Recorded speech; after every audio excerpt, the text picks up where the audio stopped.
Hello, everyone, and welcome to the Almost Dropouts podcast. I'm your host, Daivik, and today I have Vyom back on the podcast. Vyom, you want to reintroduce yourself? Hey everyone, my name's Vyom. I'm a pretty close friend of Davik's. We go to Waterloo together studying engineering, and I'm also a writer and a filmmaker. So whenever I'm here, we have some really interesting conversations, and I'm sure we'll do the same today. Yeah. So that's one of the big reasons. I invited Vyom onto the podcast, and I guess we can just start with this is because he's working on a new short film called When I Break.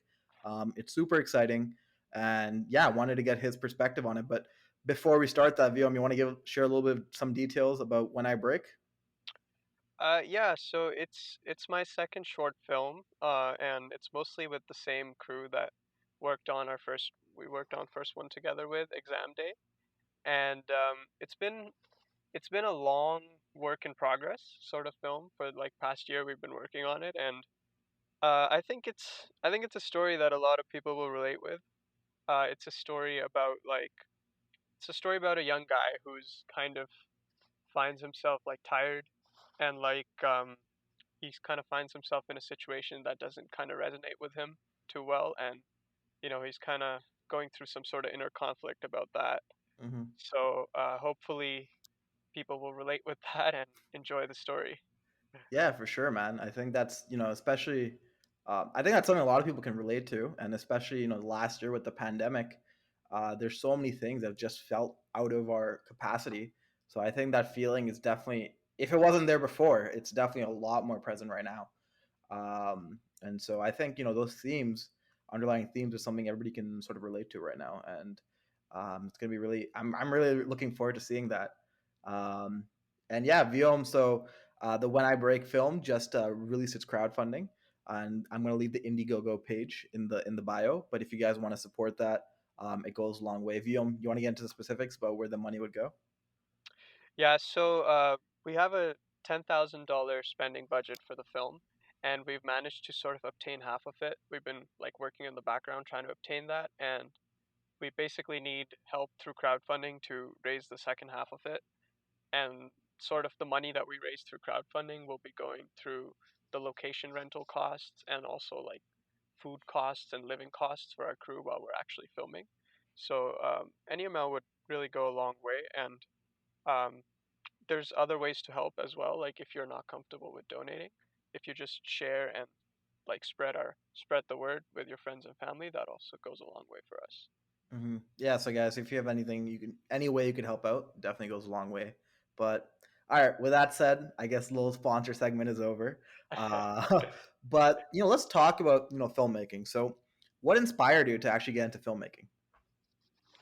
That's a really tough question, I would say, but I think I think what inspired me,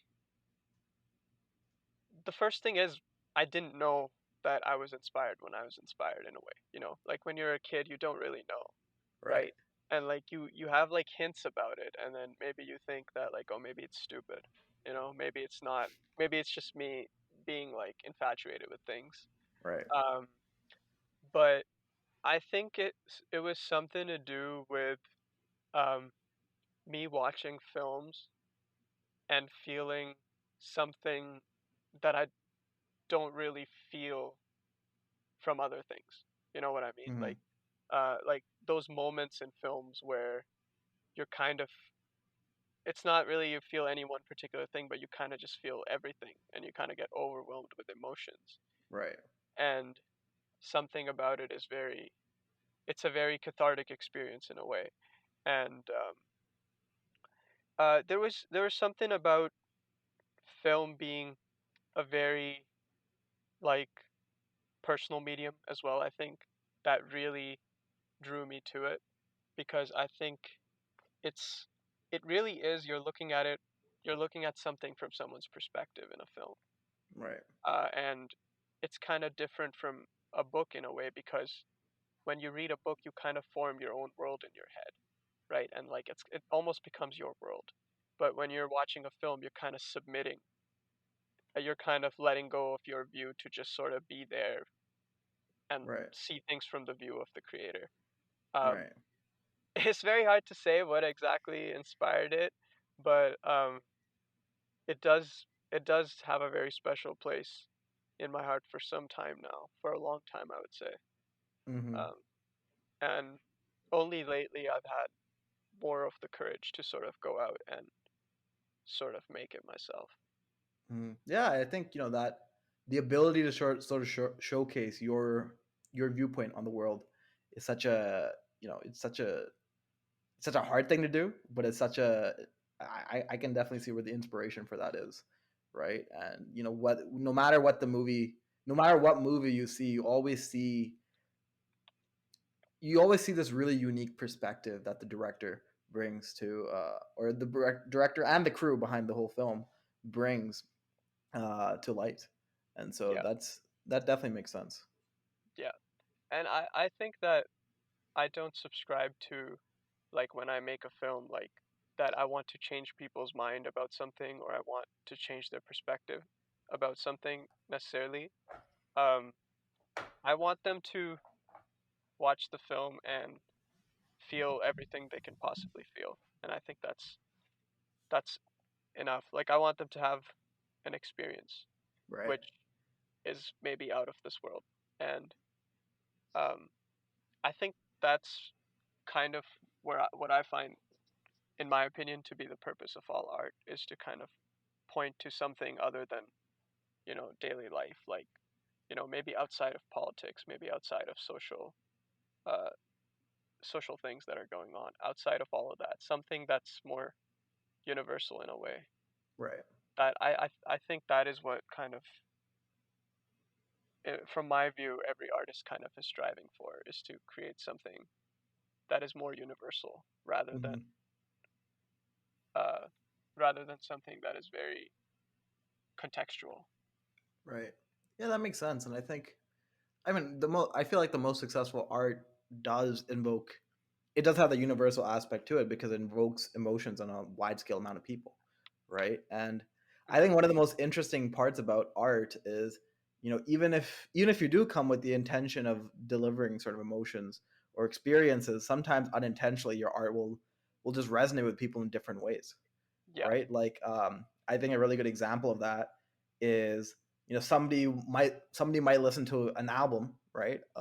And to them, for one person, it's like the album for them to get over their breakup, and hmm, for the other person, it's like the album for them where they fell in love, or like it's yeah, the album they remember when they fell in love. And so it's even though those are polar opposite things, sometimes a piece of art can just have those universal themes regardless. Um, I think a good piece of art has to do that. I'm of that opinion that, like, if the artist does his job right, or then anyone can feel whatever they need to feel when they are looking at that, because all the feelings are there.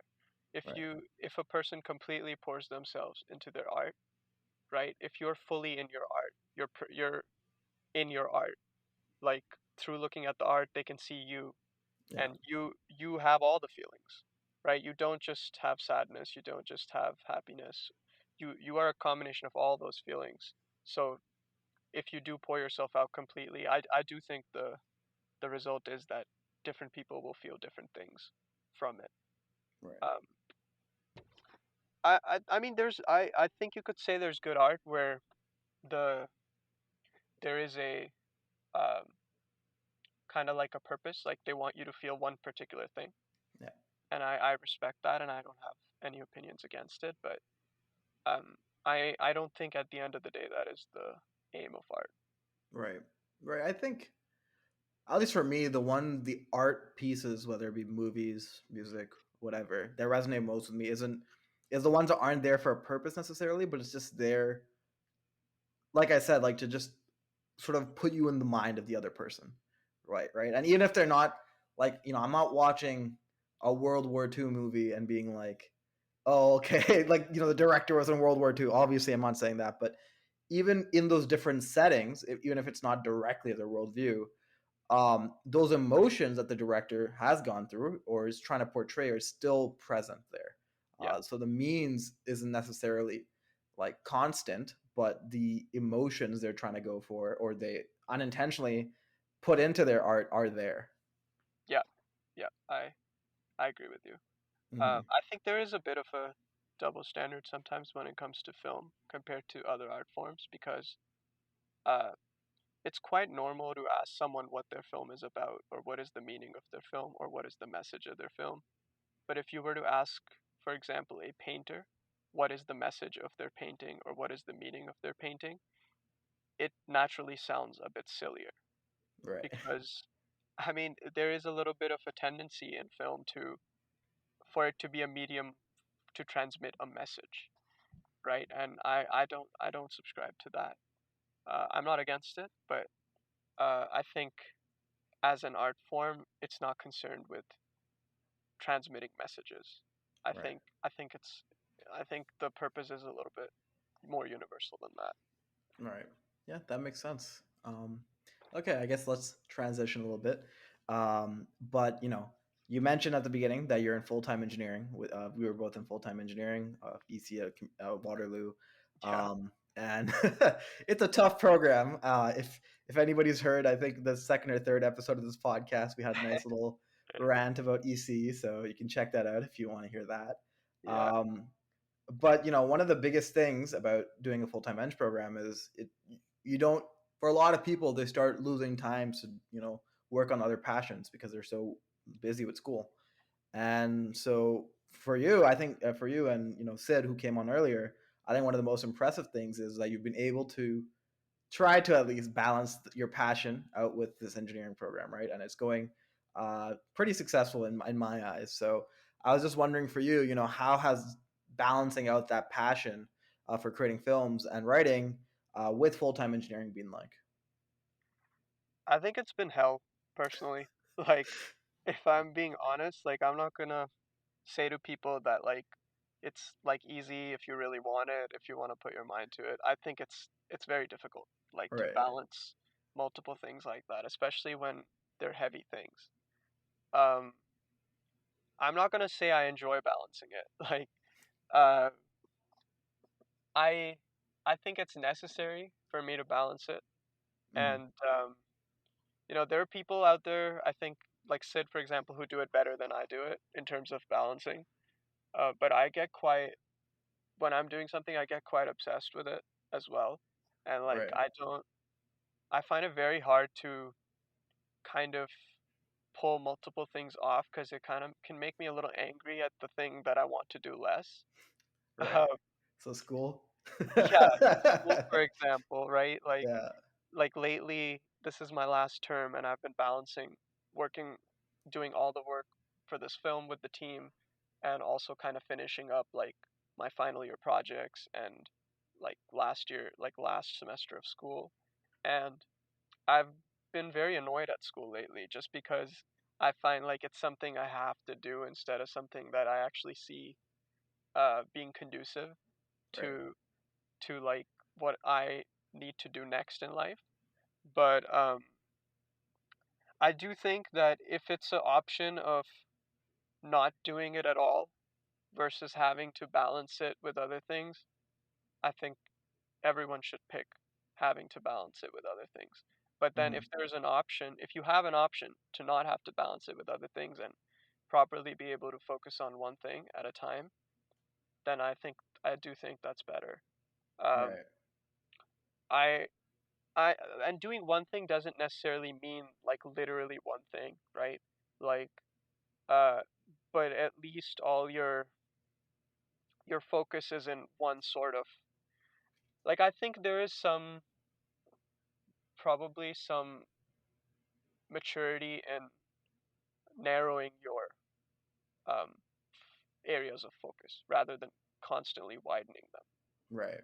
Yeah, Um I think as you get older, I think when we're kids we have a very very wide. Like I'm personally like I'm interested in everything. Like right. I really do love tech. I really do love film.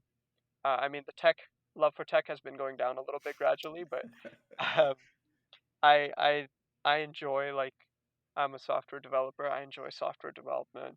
Um, I'm also really passionate about like social type work, charities, and like I think everyone has a lot of interests, Right. right? Like everyone is very interested. Like I've been trying to learn to paint, trying to learn to play guitar. Um, but I think it's also really important to um, sort of let some things be for some time and be like, for I like everything, I want everything, but like, what do I need to do right now in terms of like what everything I've learned in life so far, where could my abilities be used the best right now? Right, right. Yeah, that makes sense. I think um I guess I sort of think about it where a lot of times people have two primary objectives or three primary objectives. I guess it's sort of in a weird, I know I'm making it a little more technical, but um like for example, right now you sort of have two because you're sort of forced to have two, where it's school and the film. And then you have a scattering of secondary objectives, but definitely for different people, honestly, I think for a lot of people, just being able to have one primary objective is so important, because if you don't, sometimes you can lose focus, like you won't be able to do both properly, right? Yeah. Because your attention just gets diverted. So I think it's more than just attention, because I think people have this idea that if you're doing if you're focusing on one thing, you're kind of like kind of trapped and imprisoned and kind of constrained, and like you're not free. But I actually think that um sort of letting go of some things and saying that I'm willing to kind of put all my eggs in one basket for some time, it's freeing in a way. I personally find it quite freeing. Like, it's scary, it's terrifying, but it's also freeing because um I really do think that diversification is good, but a lot of mhm, times it can also be motivated just plain by fear of failure. mhm, Like, a lot of people diversify, I think, because, including me, because they want to have backups. Like, if A doesn't work, then B, B doesn't work, then C doesn't work, then D. But like, you have to realize you're carrying the alphabets on your back like that. Like, you're carrying A, B, C, D, E, F on your back wherever you go if you do that. mhm, And like, I am not trying to say that don't two time. I'm not trying to say that like if you're passionate about something, quit your job. Like, yeah, I think if you're two timing, like, mad respect to you. But I'm saying don't two time when you don't need to. That's right. what I'm saying. Yeah, Like, like some people be- don't have a choice, right? But if you do have a exactly. choice, yeah. Yeah. I'm saying if you do have a choice, don't do it, because that security is not really worth the having to carry all that shit on your back all the time. Hmm. I, of course, you have to. I'm not saying don't be a starving artist or anything like that. I'm saying if you're in a situation like that, then yeah, you have to two time. But if you're in a situation where you have a little bit of balance in your bank account, and like you like everything inside is telling you that like this is what you need to do right now, Yeah. and you're still spending 50% of your time on something else, right? Basically what you're doing is, okay, this thing, when I do this thing, it gives me energy. When I do this thing, it takes energy from me, right? So what you're doing is you're doing this thing to take the energy, and then you're basically giving it to that thing from that, and then you're exhausted, Yeah, yeah, you know. But sometimes you just have to. yeah. I don't think it's something to be necessarily very proud of, though, personally. That the fact that I have to do so many things at once. Yeah, I mean, it's funny because most people be like, "Yeah, the grind, the hustle, man. You got to make sure you're doing all this type of stuff." Um, and you give like almost the polar opposite of that, where it's like, "Yeah, do the grind and hustle if you need to, but like otherwise, bro, just focus all that energy on one place. You don't necessarily need to be winning in everything." Yeah. And you know what? I tend to agree with that from this perspective. I think if you're so sure that you want to do a certain thing, you should sort of, and obviously this sounds a little reckless and it's a working theory, but I still think you should start dedicating a part of your life to it. And if you can, then dedicate most of your life to it. If you can, of course, it makes sense. But the thing is, it's so hard to, like, if you want to create something, it's so hard to actually see that realized properly, that I feel like if you don't dedicate most of your, like, if you don't do it, its chances of failure just go much higher of actually creating that. And of course, there's a path where you can do both, and the realization is there, Mhm. but it's just so hard. Like, it's so unbelievably hard compared to completely committing to it. Yeah. I I agree with you. The thing with even if you do put all of your efforts in, there's still a very high chance of like failure, right? Yeah, And like, I mean, I guess it depends how you define your failure, but um, it won't come out exactly how you wanted it to when yeah, you set off in your journey. Um, and I think what you're saying is a much more reasonable approach. I agree that like start like if there's something that you think, because I think it starts with I think, you know, right. I don't think it ever starts with I know. yeah, yeah. Like you Yeah, at first you think that this might be something I want to do, right? And then you start putting time aside for it, and then see if when you put time aside for it and when you do it, like, does it feel worth it? Like in terms of having to put extra time than doing more than what you need to, right? When you're doing that, um, does it feel worth it? Does it feel like it gave you energy, or does it feel like it sucked more out of you? right, And then once you start to realize that it actually gives you energy, then slowly, just gradually dedicate more efforts, like you said. yeah, And um, I think the biggest thing that really stops people, in my opinion, I think, is the question of like, how will I survive? Like, right. how will I make a living? How will I like, one day I want conveniences, stability, right? Maybe I want to Hmm. travel as well, right? Hmm. How does all that align with like this thing that I know gives me energy and makes me feel alive and like Right. makes me feel like I'm doing something that I'm needed for.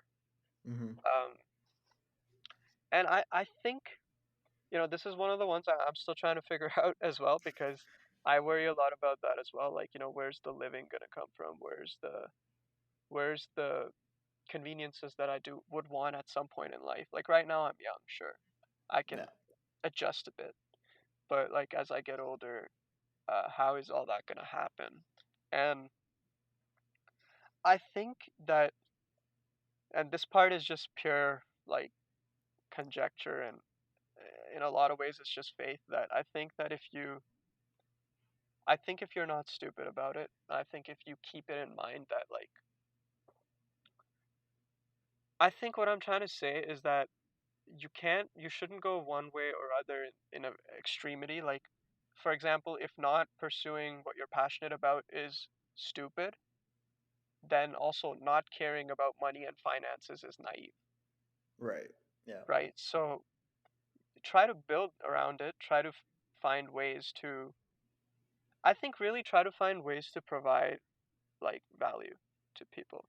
And Yeah. I just believe that if I can figure out how to provide value to people, that uh, the finances will come slowly. Right. I don't know if it's true, but I really do think the battle is figuring out how to provide some unique value. But I think that's most of the battle. I I don't know why you would even want money if you haven't figured out a way to uniquely provide value. Like, why Right. would you even want it at that point? Like, like you don't even. I don't think you even deserve it at that point. Right. Yeah, man. I think you should obviously have a backup plan, like in case you should be smart about it. Like like, both of us aren't saying you just dive into whatever you want to do and Yeah, you don't be a have starving artist. yeah, or like you don't have any plan of what to do if it doesn't work out. Like, just figure it. Like, you should have something in the back. But no matter what you do, I think, see, like I mentioned earlier, creating something is so hard, and Hmm. beyond putting an effort in, there's a certain point where you just have to take a risk and sort of a leap of faith that you want to do something enough that is worth that risk and that leap of faith. Yeah. um, and I think one of the things people get caught up with, and once again, like, this is just my working theory, I don't really know, But I just think people get caught up with having like building such a big safety net or trying to mitigate risks so much to the point where they just never end up taking the risk. Yeah, Um, and so I think it's really a balance where at a certain point you just have to jump in full head of steam, um, and and then sort of deal with the consequences. Even though, of course, don't be completely reckless, but I think it's a lot earlier than people expect that point. yeah. Um, but I yeah, think it's also a lot less scary than people imagine it to be. Like I think in our heads it's like this fantasy of like, this idealistic view of like, okay, like I jump in, I'm only gonna care about this, nothing else, money's gonna come from somewhere, someone's gonna throw a coin at my feet. right. We imagine it to be like that, but in reality, like I think we have to realize that like at least in today's age, and I think especially if you're not in a third world country, it is um it shouldn't be that difficult to figure out how to make a living. Is Mm, what I think. If if you are able to manage, if you're able to observe everything that's going on around you, I think if you spend time in that, it shouldn't be that difficult to earn a living. Now, if we keep raising our standard of what we mean by earning a living, right. then yes, it's very difficult. Like, but if you keep your standard of living at like, okay, all the basic things that I need, right? If you keep your standard of living to that, then I don't think it's very difficult. Like uh even an ant earns a living, Right. right? And like with a brain this big that's gone through so much evolution, right? Should we really be concerned about like making a living? Right. I think we can figure it out. I think have some trust in this big brain Mhm. and like you'll figure if you're concerned about earning a living, you'll be able to earn a living. Like To be fair, to play devil's advocate a little bit in in this debate, perfect. or this conversation, we also do have one of the nicest safety nets out there, right? Like with Waterloo Engineering, no matter how much you want to complain about it, Mhm. it does allow us that, like I can speak for myself, right? It allows me to take a risk in the future if I want to, and you know the consequence of that risk not panning out is still a pretty good life in terms of salary and job and everything. Like at the end of the day, I can just fall back on that if it doesn't work.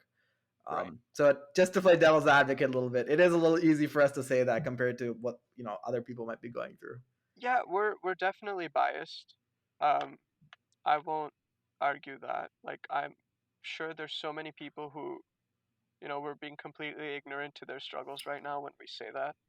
Yeah. But I think if you try to see sort of the essence of what I'm saying instead of the sort of the cover on top of it, Hmm. uh, I think really what I'm trying to say is that if you do put effort in that direction, I'm a little bit of an optimist in that way that I do think that at least your living will come. Right. If your effort is genuinely to provide value and also if you're observant of what is needed around you, Right. um, sometimes that can mean that like sometimes that can mean that like you're let's say you're really passionate about like painting or whatever, right? What that can mean is figure out like around the painting scene what is needed. Like how if you can't, let's say, are not making money just from painting, what can you do to help the scene, Right. right? How can you provide value to the scene, the painting scene? How can Hmm. you provide value? Let's say you have some concerns about like how paintings are the place they have in our society or whatever, right? Hmm. And you really believe that they can improve our lives, then look into that, right? Uh, and don't just be fantastical about it. Like, I believe this, so I'm gonna try it, and since I believe it, that's my worldview. Like, that's the right. But like, find out, talk to people. Like, how do they feel about paintings? Like, like what what is wrong with the scene, where's most of the finances coming from in the Right. scene, Mhm. and like is there something that could be done more efficiently in the scene, Mhm. things like that, just being observant around you, like, if you've decided like this is your scene, right? Then you Mhm. want to improve that scene. Like you genuinely want to improve that scene. And I think if you do improve it, if you show 100 people that you've improved the scene for them, I think from somewhere they'll see the value in you. Right. So basically, fuck around and make a little bit of a painting startup. No, I'm joking. I'm joking. I'm joking. I understand No, what no, you're I mean, that is like, uh, that's what you got to do sometimes. saying. Yeah. Um, but all right, cool. I think that's a pretty good time to wrap up this line of thought. Let's go back to the film. So you briefly touched upon some of the themes and what the film was about at the beginning, but let's talk about the inspirations behind it. And of course, we don't have to go into spoilers. People want to check out the film. I don't want to spoil this on a podcast. But still, like, what are the inspirations? What are perhaps some events that sort of Mhm. led you to making this film? Just I want to talk about that. Um, I think when I start writing a script, uh, I don't think it's like in the beginning. I think the way the film comes to me is I see like glimpses of like images in my head, not Mm-hmm. really like thoughts or words. Um, and like they, it's not like this beautiful thing that just pours into you all the time. They like they can bother you, like they can kind of be burdening. Like you're just trying to shower and chill out, and like you keep seeing this in your head. It's like bam. Yeah, it can be quite violent. Like Right.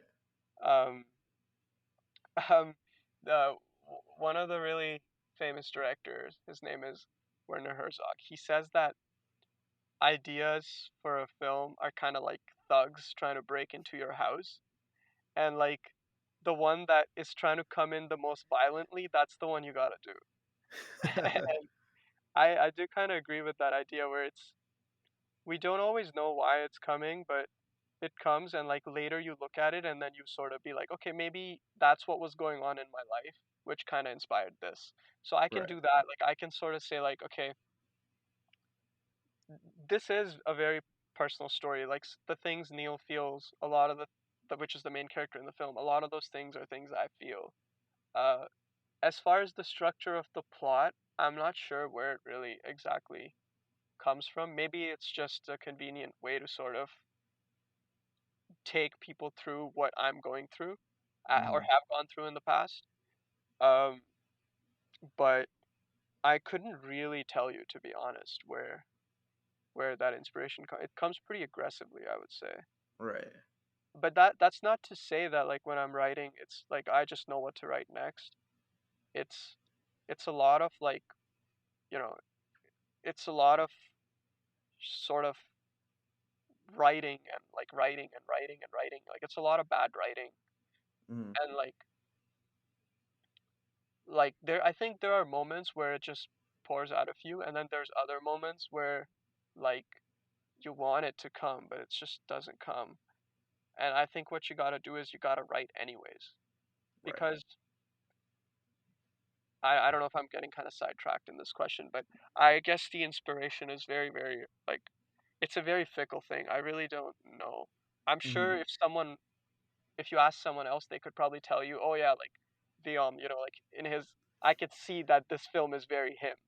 Right. These are some of the things he talks about and goes through all the time. But for me, it's very hard to say why this and not something else. Right. No, that makes sense. I mean, sometimes things will just come to you. It's not really explainable, but like I actually, sort of, I guess a little bit sidetracked, uh, but sort of in the same way, right? Like, there's been so many times in my life where when I haven't really like something that a thought just comes and I decide to write upon it or act upon it, and then later on it starts making sense when the final product's in front of me. But in the moment when I got that idea, it didn't, like, obviously there's a lot that was happening, so that where the idea might have spawned from, but it wasn't completely clear why the idea would like came until I saw the end result, if that makes sense. Yeah. Um, so I think that's like that those thoughts that you have where you don't really know where that inspiration came from, but it just came. Isn't I don't think it's necessarily like a unusual thing, right? I think it's a at least I can resonate with that. Yeah. Yeah, I think we get a little bit more philosophical here with art, but like I think I think it's also something to do with like the fact that I don't think like we can use art for anything. I think like art kind of uses our life, and it kind of comes to us and says like I'm gonna take what I can take from your life, you know? And like it's not really this thing where it's like, okay, like I am using art to express, at least not for me. I don't find it to be this thing where it's like, okay, like I'm using an art form to express what I want to say. I find it more to be like it's kind of just broken into my house with a gun and it's kind of going like, well, I'm just gonna take everything, you Right, know, right. and like you're just sitting there like, either you could kind of go along with it or you could try to fight it. I think that's the only two options. Mhm. No, that makes a lot of sense. Um, I love that analogy, by the way. Uh, um, but no, definitely that makes a lot of sense. And yeah, hopefully, when people watch the film, they're not like, "Holy shit, what's this guy? What's this guy been through?" I really, I mean, whatever they want to feel, I guess. I mean, as long as they feel something. Yeah, they're like, "Yo, I think this guy needs some help." um, um, I'm sure some people are probably gonna think that after this film. It's very possible. it's all right. It's all right. Fair enough. um, But yeah, like inspiration is very, very hard to sort of put into that. Um, I think a lot of people have a very romantic idea of like, like I think, and I think I believe I did too, in the beginning of like, like the idea of like being an artist or like being a filmmaker or like being a writer. It's very romantic. It's very like fantastical. right, And like I think initially you're very much infatuated with the lifestyle of it, like the lifestyle of being a filmmaker, the lifestyle of being a writer. And then like I think if you maybe you can stay in if it's if you're just like the lifestyle of it. But I think for me it's really not about the lifestyle of being a filmmaker or being a writer. For me it's like it feels very violent for me. Like for me it's like like I'm here, I'm gonna take your life. Like, do you want to give it? right, And it's like um I don't know, I feel very compelled to sort of have to go along with it in a way. Not that I don't love it, mhm, but it's not the type of love where you really are like gaining something concrete. right. The film sort of comes and is like, "All right, it's time for you to make me," or else. Yeah, it's like or else like I'll make sure you're like depressed. Yeah, pretty much. It's like pretty much Yeah, like that thug gun to your head. It's like, all right, start making this movie now. yeah.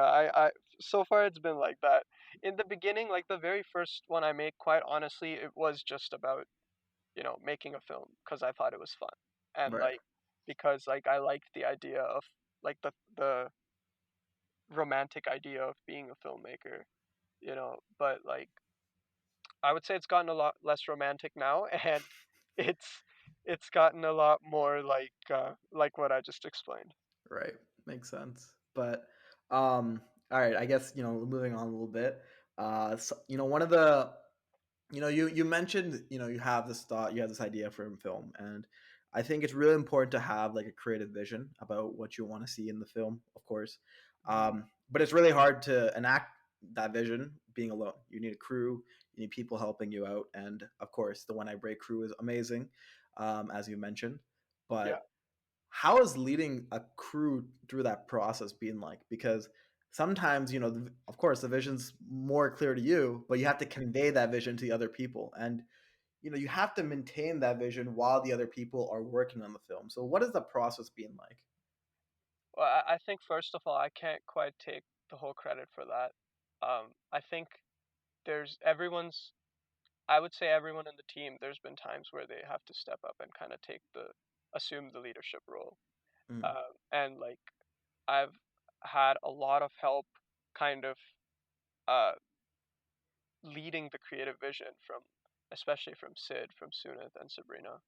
mm, And I can comment on how it feels from my perspective, but it's definitely not been me alone in that process. right. Um, I think I think it's a really nice process. Like it's really nice to see that people come together like when you need help. Mm-hmm, It's really nice to see that and it kind of inspires me to be like when someone else needs help, like I want to be there for them. mm-hmm, I think it's also really interesting to see that initially I do think initially it starts with someone wanting to help you, right? And then I think slowly it becomes more their project as well. right. And I think that's really a beautiful moment. Um, I would say it's been pretty smooth overall, just the whole management of it and everything. But I mean, there's definitely times where, like, because we're all, again, going back to the whole full time thing, we're all working full time on other things as well, right? I Right. think that's the thing that makes it really, really hard. Like, you know, just matching everyone's timings and just kind of it's also exhaustion on everyone's part. Like on Mhm. me being exhausted, Sid being exhausted, like Sabrina being everyone. Like it's no one in particular, but everyone is that's to be expected when you're I think two timing and those are some of the challenges with it and it's a very interesting experience to me because it's a balance between like you're leading them, but also like they are your friends who love you and want to help you as volunteers, Right. right? So you have to make sure you keep all of that in mind as you go forward and like remain grateful throughout. Mhm. Um, and and also I think the thing you really really have to ensure in that scenario is you have to look out for like your team's interests as well. Like I Right. don't believe in it being all about the movie's interest. Like I think if there's anyone in the team who is feeling like, like burdened or if they're feeling like, like it's all give, it's like it's all take and no give, like Right. you need to you need to make sure everyone feels like they're having a worthwhile experience if Mhm. you want to make something worthwhile, I think. Mhm. Yeah, no, that makes a lot of sense, man, of course. Yeah, It it's not all it shouldn't just be all delegation and like, you just delegated the work and like now you're just like, okay, just do it. I think really when you're kind of managing and leading your job is also very much to motivate and inspire and like you have to have a vibe, like you have to vibe right. and Yeah. like your vibe has to be infectious. Mhm. I think, yeah, that it's such a tough thing because, you're working with people who are volunteering, Hmm. and so, everybody's trying to contribute the amount of time that they have, but, that time is so flexible because everybody is doing other stuff as well, so, Yeah. finding time I think, setting up a framework sort of letting people of trying to find those areas where people can contribute in the time that they have is really important. And so, I guess this sort of leads up to my next question, which is, how can you ensure that people are how can you ensure that people are contributing to the project in a meaningful way? And I give you a good example of that, right? So, for example, you have some really talented artists on the team with Saloni, Rudra, and Yeah, Charvi, shout right? out to them. Shout out to them. Um, so when you're working with them for art pieces and stuff, how do you go about making sure that those art pieces that they're like that they aren't investing too much time into creating those art pieces, and then second, when it comes to the art pieces themselves, like, you have a vision for the movie. Mhm. But how you sort of bring that vision into their art, because it's not necessarily like just you know, I yeah. I think the approach I prefer is not to try to bring my vision into their art. I Okay. think I prefer um their vision of, Right. and I think that is one of the ways you can make sure that everyone is contributing in a meaningful way. Like it's not just let me explain to you my vision and how I feel and like you make it, like you draw it like this or whatever, you know. Right. I think it really like it's not like it's their art piece. Like when they're Right. making an art piece for the film, like it's it's Rudra's art, it's Saloni's art. At no point does it become like, my art, you Of know? course. Yeah. Like Yeah. and like I really subscribe to that like I think you can hire an artist to work on a project. Like now I'm being more general, Yeah. right? You can hire an artist, but you should never tell them Right. what you want exactly. Like I don't think you have any right to sort of I mean, you could give suggestions and things like that, but like what I'm saying is the final decision has to be theirs Right. about the content. Hmm. When you hire someone to make something, or if like, if someone is helping you make something, like it's basically what you're saying is you trust them, like artistically, creatively, you trust them. That is the only reason you would get them to make something for you. And then Right. if you're also saying like I trust you, but like can you not make it like this, but make it like this, right? Then you're kind of encroaching on that, I think, creative space, in my opinion. And Right. like I'm not a fan, for example, of like uh studios getting heavily involved in films, That's for exactly example. what I was thinking of. Like, that's how you lead up to the Snyder cut. Sorry, continue. Sorry, I think you just cut off for a second. Yeah, but I knew you were gonna be thinking about that when I'm saying that.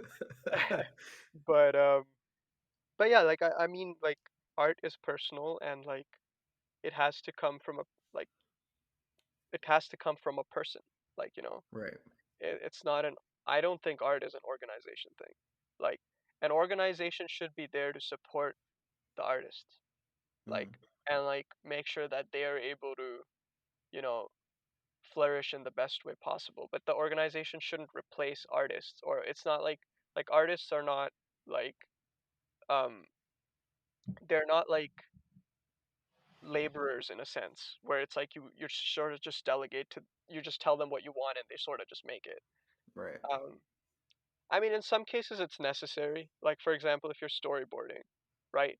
I mean that has to be your vision, Right. right? Because like that's what you're trying to do with a storyboard. And if there's a storyboard artist, they're trying to the best of their ability, draw what you're trying to explain to them. Right. So it's not a hard and fast rule, but I think that's something to strive for. I think in general is to people that are actually making the art, they have as much creative freedom as possible.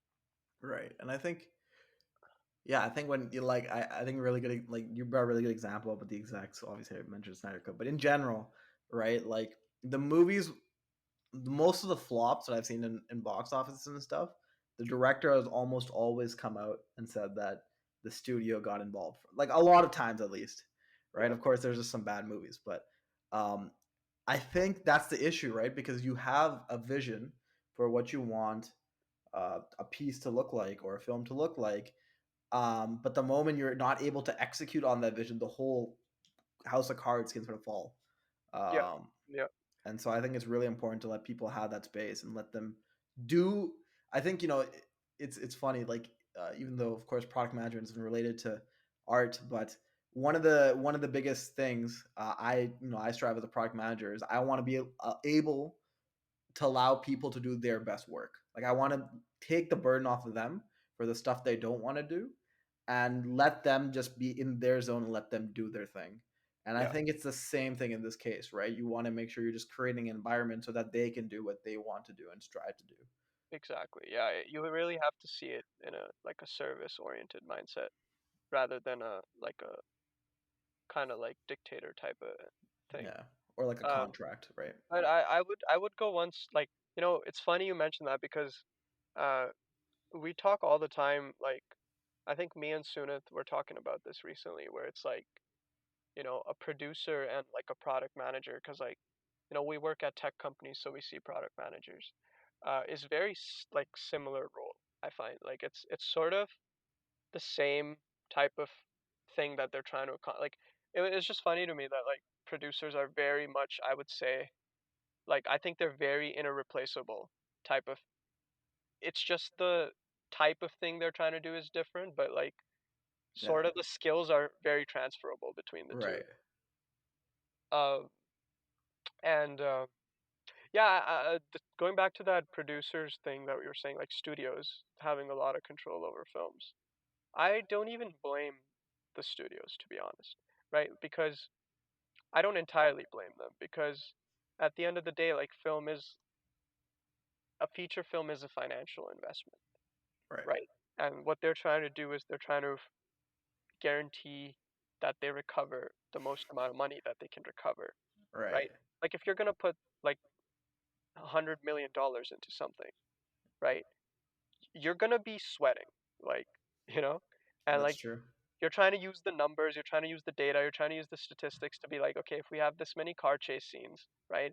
And if we have like a main actor here in Right. this role, and then in this role we have this type of actor, and then if we have like this type of a climax and this type of a conclusion, the data shows like this is what we're gonna get, Right. right?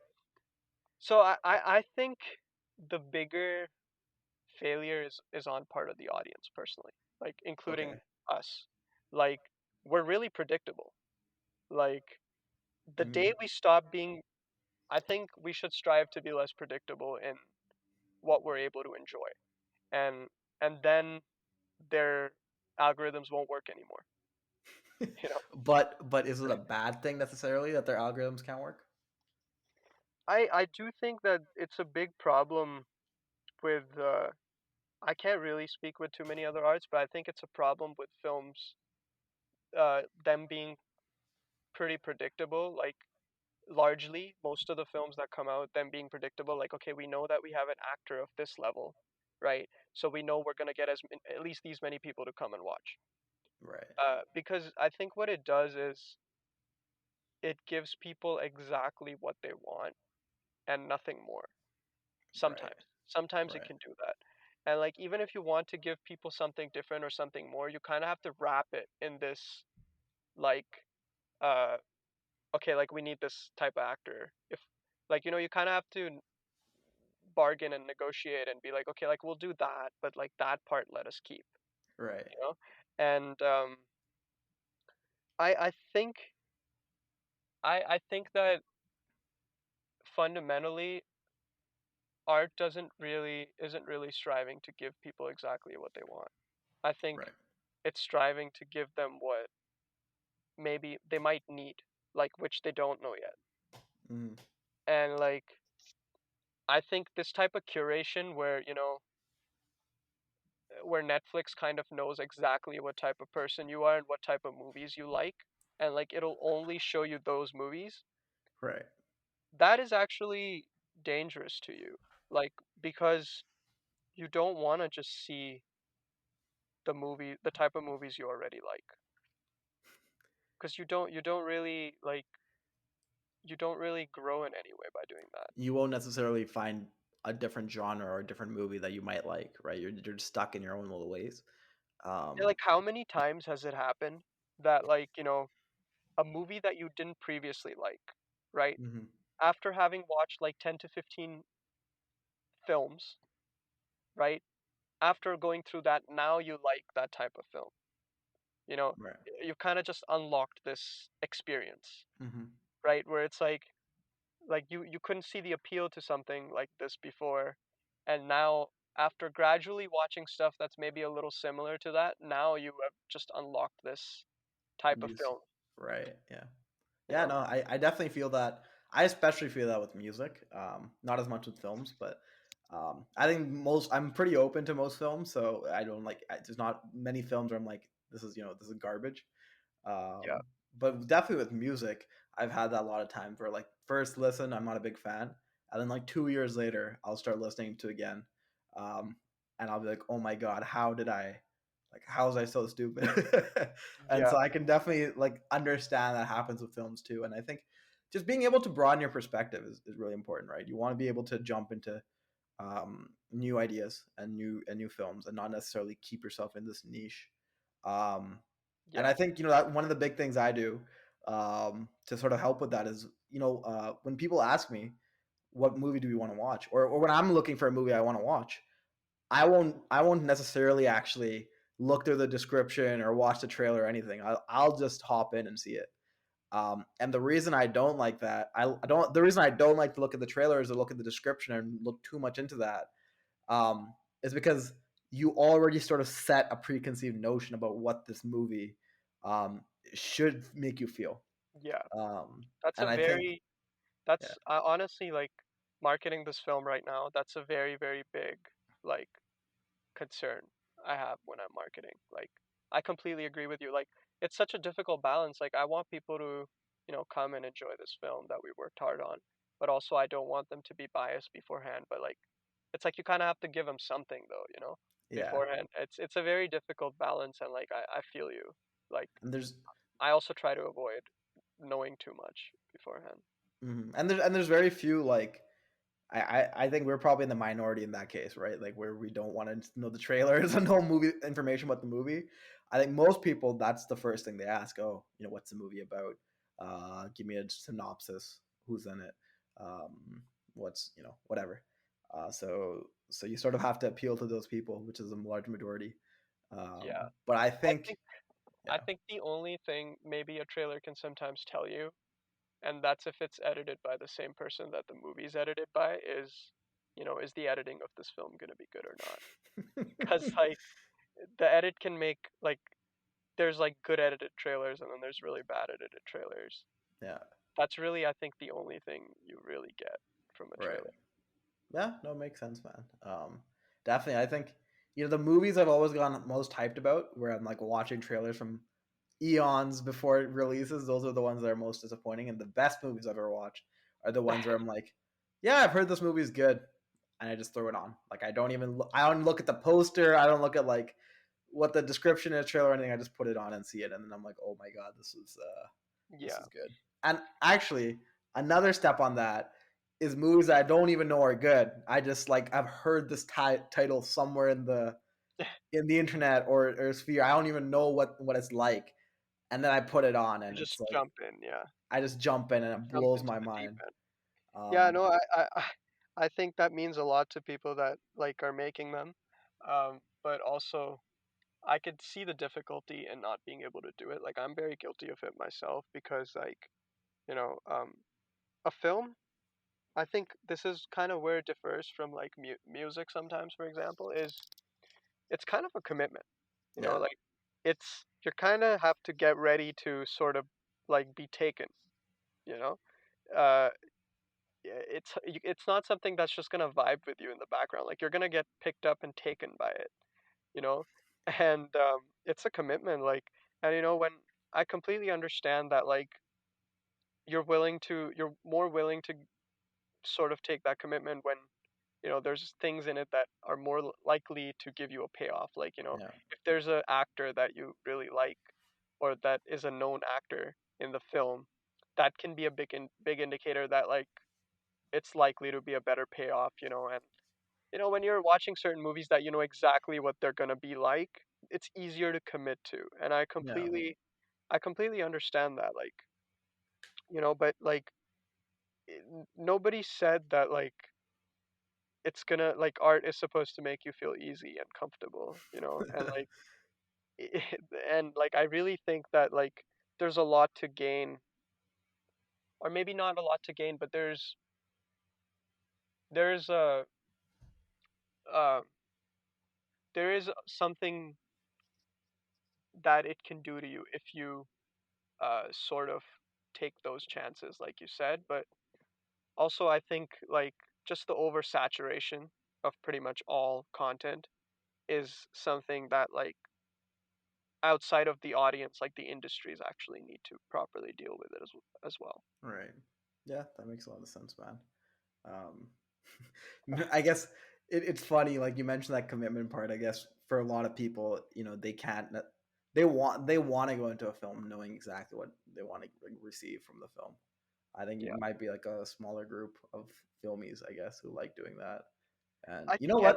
everyone does it once in a while, like watch a film that is like, okay, you know what? I'll give this a shot. But like I think like most of the time, like on a normal day, right? You don't want to feel necessarily the highs and lows of your emotion or whatever the hell this movie is going to take me through. Like I kind of just want to Right, chill out and watch something fun. And right, like that's completely um understandable and like nothing wrong with it. But mm, like if you're doing that constantly and you're doing just that, like I think you're not feeding something deeper inside you. Uh you're staying sort on of the just surface. yeah, you're sort of just like stuck with this fun and Yeah, like I think there's so much more to I can only comment on films, but like I mean paintings as well. I think there's so much more to a film than fun, you know. yeah, Like there are sure maybe there are films that are just about, fun and having a good time, but I think really there's so much more to it than just having like for me personally, fun is not enough. Like right. I want more, you know. Yeah. No, I'm 100% with you. Like, um, with film, with music, like I sort of this is probably not the best term to say it, but I'm just gonna say it anyway. I sort of pity people who just don't want to listen to music or like movies or watch movies that just like it just gets inside your bones, man. Like it's just different, When like it's a different feeling. Like if you're just watching from a surface level, like just watching your superhero films or listening to like the mainstream hip hop and everything, like that's fine. I get it. But you gotta dive deep, man. Like if when you do, it's just a different feeling. Yeah. And I just like I said, it's probably not the best way of saying it, but I just sort of pity people who don't want to take that jump into it because I Yeah. think what you can get out of it is so much more. Like music doesn't just have to be so your head's bopping like this. Like music can really bring out emotions like you haven't felt before. Same thing with film. Like films don't have to be just so you're hyped watching you know like Leonidas beat Persians up in 300, right? Like it can be Yeah. something else beyond that. Yeah, and that's not to say like those films can't give people something more necessarily, or like like a certain type of music is not going to give people something more. It's not like it's because it's very easy in these types of conversations to sound like pretentious and elitist, Yeah, right? But like, it's not to say that like a film would do that or something would do that. But an analogy that I used recently that people that some friends really liked was like the analogy between like fruit juice and like Coke, for example, right? right. Like Coke is delicious, right? Right? Yeah, So is fruit juice, right? right. But one of them feels right, you know? And one of them like feels like if you really observe it properly, one of them feels like there's something wrong with it. Like Yeah. like if you're very sensitive and observant when you sip on Coke, you can taste all the lies beneath the sweetness. It's just this like layer of lie under it, you know? Right. And like all I'm saying is like I do think there is art that is Coke. And then I also like and it's not like this is Coke, this is fruit juice, but it's Yeah. I do think that like to different degrees I do like not to sound elitist, but I don't think there's anything wrong with making that distinction for yourself, you know? Yeah. Like making that distinction about like, what is really feeding me in a conducive way? Like what is feeding me and resonating deeply and what is just like, what is just kind of like this guilty pleasure. Um Mhm. which there's nothing wrong with, but like I think something starts being wrong with it when you're constantly just consuming that only, Right. exclusively. Yeah, like some people just don't want to leave Coke, right? But Exactly. it's sort of coming all the way full circle, but in a different manner. You sort of have to take a risk with that commitment, right? Yeah. Like you might have to leave your Coke and you might get fruit juice or you might get like a rotten apple. Um, but until you sort of take that jump or that Yeah. risk, you won't know. Yeah. I think what really I really struggle with is like, I mean, we're all guilty of the same thing that we're talking about right now, often, right? Mhm. But I think one thing I really struggle with is like, it can really depend how sensitive a person is, right? Right. Like, because if someone has had a very desensitized sense of taste, like when it comes to food, like they won't sort of feel what's wrong with Coke. Mhm. Like I mean, they'll be like, "Oh, what are you talking about? It tastes great." Like, and Yeah. like Or there's like you're other people. overhyping it. Yeah, exactly. But if you're extremely sensitive, from the moment it touches your tongue to when it makes its way down your throat to your stomach, you can feel every little sensation that it carries with it, Right. right? And like for me, for me in the stomach especially, but um, but it's a sensitivity thing. Like someone who isn't very sensitive, like will just not. It's not their fault, and like Right. there's nothing wrong with it. Like there's nothing wrong with someone who's not able to appreciate something. Um, it's just like they haven't had the same opportunities. Like they haven't gone through the same things that would have put them in a position where they'd be able to like wholly let it in, Right. Yeah. and like you could have someone who can look at like a art exhibit and be like sent to tears, and Yeah. then you could have someone who's like there for like 2 seconds and they're like, let's just go, this is kind of boring, and like Yeah. there's nothing wrong, and we've all been in both spots, Yeah. all the time, but like I do think that good art takes you from there and forces you to go from that place where you're like, yo, let's go, bro. Yeah. To like give me a second. Right. And Right. like I think I'm a bit optimistic and idealistic, but I do think that like if you put everything in your art, it has the capacity, if not everybody, to take some people from to open something in people so that they become more sensitive and Mhm. open to experience. It's funny though because well, first, yeah, definitely like all of us have been through that. I mean, when I like even like 4 or 5 years ago, I was just watching action movies or your typical movies, right? I listened to the typical music, and I think I just got bored of that, to be honest. And that's why I decided to look at more films, and I haven't really looked or and music and stuff, and I haven't really looked past. I haven't really looked back. Of course, there's times I want to see a typical action movie, um, but yeah, I think definitely for the better. But that second point, it's just so funny. Like you never know. Like one song or one movie to somebody could just be like really boring or whatever, and for somebody else, it just hits a nerve, Yeah, right? And you just never know what you might see or uh, who might be watching that it does that to. So it's super interesting in that way, and I think that's something very unique to art, where um, it's really not the same experience for everyone. So like a roller coaster will always be the same thing as long as you guys are on the same seat and you're going through the same roller coaster. But art's not like that, right? Art is like one guy could get on the roller coaster and it'll go forward, and the other guy will go, and the roller coaster will like go sideways, up, down, diagonal, everywhere. It's just completely different. yeah, yeah. I mean, art has a. I would say like I mean, of course, I'm biased, Yeah. but like I would say that art has a special place um, compared to other experiences because I think ultimately art is trying to be boundless and infinite in its nature.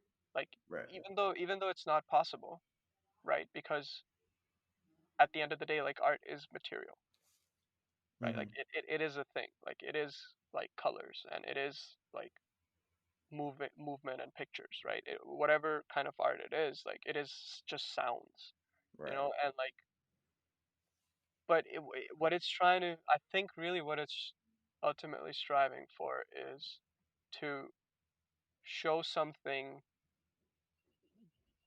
beyond the enclosure of the piece itself, Right. right?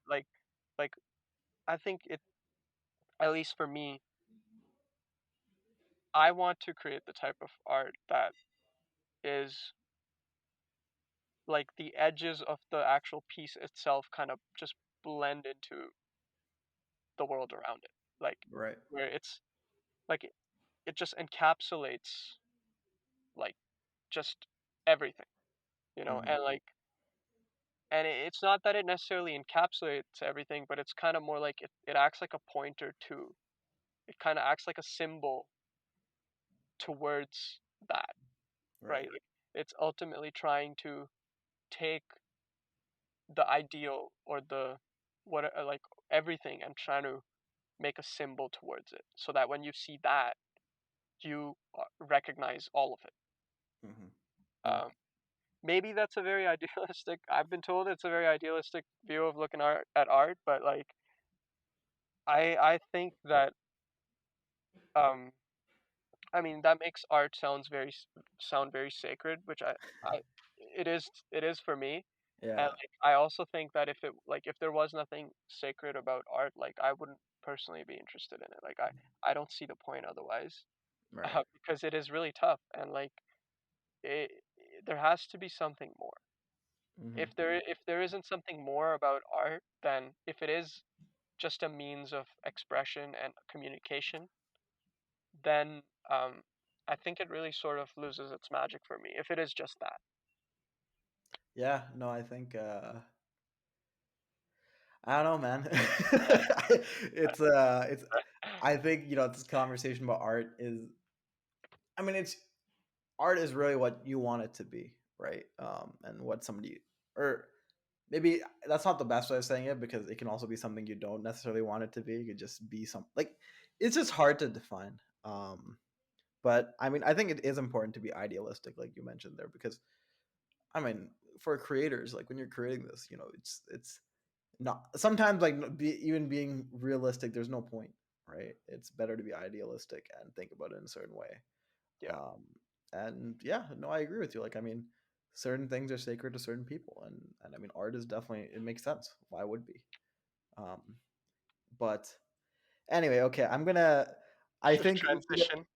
yeah, I think this it's been a pretty good conversation. We sort of if you guys are still sticking around, wow. Thank you for sticking around. But as you guys can tell, like, me and Vyom have these type of conversations pretty regularly. So this is just sort of boiling down into that. It's pretty chilled out conversation.